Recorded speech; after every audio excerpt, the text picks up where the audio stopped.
Questo è l'impasto di zia Nina.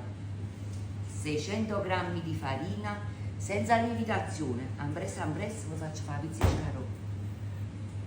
300 ml di acqua, 50 g di olio, 20 g di sale.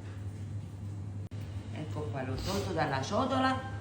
Questa si chiama pasta matta e la continuiamo a lavorare. Giusto 10 minuti, un quarto d'ora di riposo.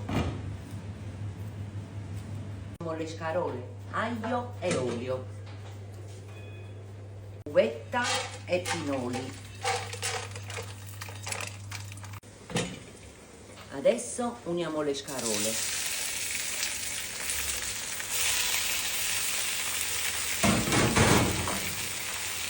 Olive e capperi, olive e capperi.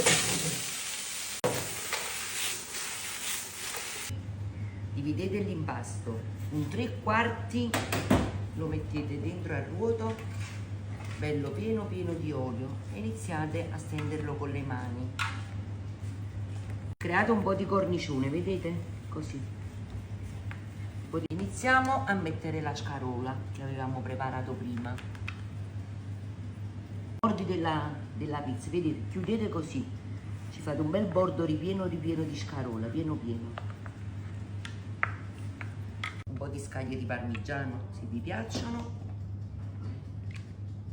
L'altro pezzetto che vi ho detto ci facciamo qua più la coppa.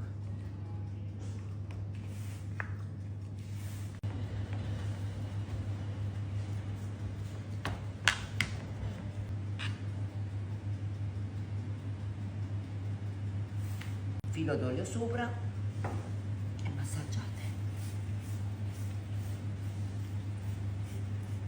In forno preriscaldato a 175 gradi per circa un'ora. Ogni tanto cadrà da noi.